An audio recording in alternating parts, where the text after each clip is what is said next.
নামাজের কোনো আধ্যাত্মিকত্বই পাচ্ছেন না আপনি, মারেফতই নাই। এই যে আমরা দাঁড়িয়ে বলি আউযু বিল্লাহি মিনাশ শাইতানির রাজিম মিন নাফখিহি ওয়া নাফসিহি ওয়া হামজি, কত পার্সেন্ট মানুষের অর্থ জানে? আমরা বলি বিসমিল্লাহির রহমানির রহিম, এই বিসমিল্লাহির রহমানির রহিম মানে বিসমিল্লাহ, খালি এতটুকু সিনটা শোনা যায়, বাকি আর কিছু শোনা যায় না। অথচ শুধু এই বিসমিল্লাহর প্রতি সম্মান প্রদর্শন করার জন্যে আল্লাহ পাক সাবার রানী বিলকিসকে ইসলাম কবুলের সৌভাগ্য দিয়েছিলেন। মনে আছে সুলাইমানের চিঠি? হয়তো অনেকে পড়েছেন। সুলাইমান আলাইহিস সালাম চিঠি দিয়েছেন, আমার কাছে আত্মসমর্পণ করো। তো রাজার পরিষদ সবাই বলছে আমরা উলুল কুওয়া, আমরা শক্তিশালী, আদেশ করেন লড়াই করব। বিলকিস বলছে না, ইন্নাহু মিন সুলাইমান, এটা সুলাইমানের পক্ষ থেকে আসছে। ওয়াইন্নাহু বিসমিল্লাহির রহমানির রহিম, এখানে আছে পরম করুণাময় অসীম দয়ালু আল্লাহর নামে শুরু করছে। এই বিসমিল্লাহর প্রতি সম্মান প্রদর্শনের ওসিলায় আল্লাহ রাব্বুল আলামিন এই সাবার রানী বিলকিসকে এই ইসলাম কবুলের সৌভাগ্য দিয়ে দিয়েছেন। বিসমিল্লাহ ঠিক নাই তেলাওয়াতে, কোরআন তেলাওয়াত ঠিক নাই নামাজের মধ্যে, এক একটা হরফের উচ্চারণ কোথায় কি হচ্ছে কি বুঝতেই পারছি না আমরা। আলহামদুলিল্লাহ রাব্বিল আলামিন কি বললো আল্লাহ ভালো জানে। এটা কি মন্ত্র নাকি? আলহামদুলিল্লাহি রাব্বিল আলামিন একটা অনুভূতি আছে, একটা অর্থ আছে। সমস্ত প্রশংসা এই জগৎ সমূহের রব আল্লাহর জন্য। আর রহমানির রহিম, যিনি পরম করুণাময় অসীম দয়ালু, একটা ফিলিংস আছে। মালিক ইয়াউমিদ্দিন, যিনি বিচার দিনের মালিক।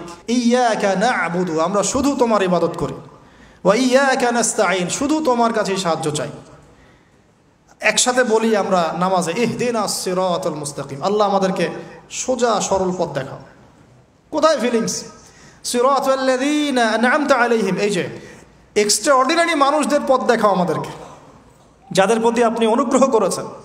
গায়রিল মাগদুবি আলাইহিম, ওই মাগদুবদের পথ চাই না। তো দেখেন, আমি নামাজ নাই ভাই, মসজিদে অ্যাপ্রোপ্রিয়েট নামাজ নাই।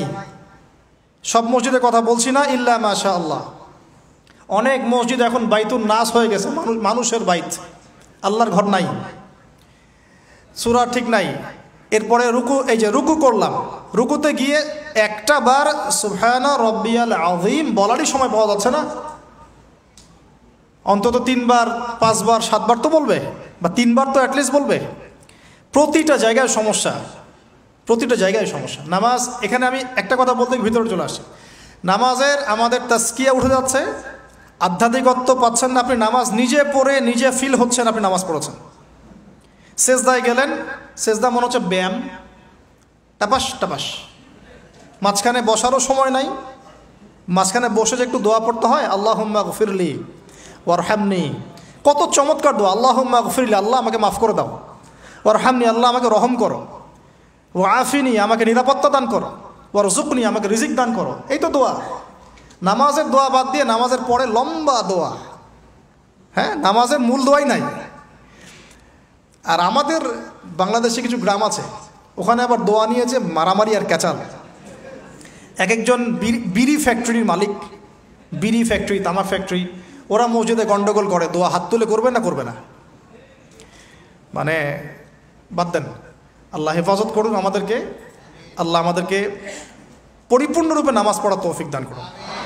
নামাজের প্রত্যেকটা বিষয় বুঝে বুঝে পড়লে এত মজা লাগে, এত স্বাদ লাগে, আপনি নামাজে ডুবে যাবেন। আর নবী সাল্লাল্লাহু আলাইহি ওয়াসাল্লাম কীভাবে সারা রাত নামাজ পড়তে পারেন, রাতের একটা লম্বা অংশ কেমন করে নামাজ পড়তে পারতেন? কারণ তিনি তো ফিল করতেন কি পড়তেছেন, তার তো ক্লান্তি লাগতো না। তার পা কখন ফুলে গেছে তার টেরি পাচ্ছেন না তিনি। কেন সাহাবীদের পা থেকে তীর খোলা যেত? কারণ নামাজে দাঁড়িয়ে তারা ডুবে গেছেন আল্লাহর মধ্যে। আল্লাহ, এটা তো বললে অনেকে আকীদার প্রশ্ন তুলবে। আসলে আল্লাহ পাকের সাথে আমি বিলীন হয়ে যাচ্ছি এখানে। এই বিলীন মানে কি? শারীরিক বিলীন। আমার মনন আল্লাহর প্রতি নিবদ্ধ হয়ে যাচ্ছে। এই তো নামাজ। এই নামাজ মেরাজুল মুমিন বলে না, আল্লাহর মুমিনদের জন্য মেরাজ। নামাজটাই তো মুমিনদের জন্যে মেরাজ। তো মেরাজ মানে কি? সাক্ষাৎ, দেখা সাক্ষাৎ। তা আমাদের নামাজে তো আল্লাহর কোনো ফিলিংসই আসছে না। সেজদা করছে, সেজদায় নবীজি বলেছেন বেশি বেশি দোয়া করো, কারণ সেজদায় যে দোয়াটাই করবা কবুল হয়ে যাবে ইনশাআল্লাহ। তো সেজদায় তাসবিহ পড়ারই টাইম পাচ্ছি না, দোয়া করব কখন? একটা দোয়া করতে গিয়ে দেখলাম ইমাম সাহেব তাশাহুদ শুরু করে দিয়েছে, আর আমি তাশাহুদ ধরতে গিয়ে দেখলাম তাশাহুদ শেষ করতে করতে সালাম শেষ, আমার দরুদ শরীফ বাকি আছে। আর আপনারাই বলেন তো, কিয়ামতের মাঠে সবচেয়ে প্রথম কোন আমলের হিসাব হবে? আমার এই বড় বড় কথা, দিন কায়েম, জিহাদ, নামাজ ঠিক নাই, কি হবে? ফায়দা আছে কোনো? এই জিনিসটা যদি আমাদের সমাজ থেকে আস্তে আস্তে বিদায় নিতে থাকে তাহলে তো সমস্যা। আল্লাহ পাক আমাদের সবাইকে পরিপূর্ণ নামাজি হওয়ার তৌফিক দান করুন। একটা কথা বলতে গিয়ে অনেক ভিতরে চলে আসলাম। দাউদ আলাইহিস সালামের নামাজ আল্লাহর কাছে অনেক প্রিয় ছিল।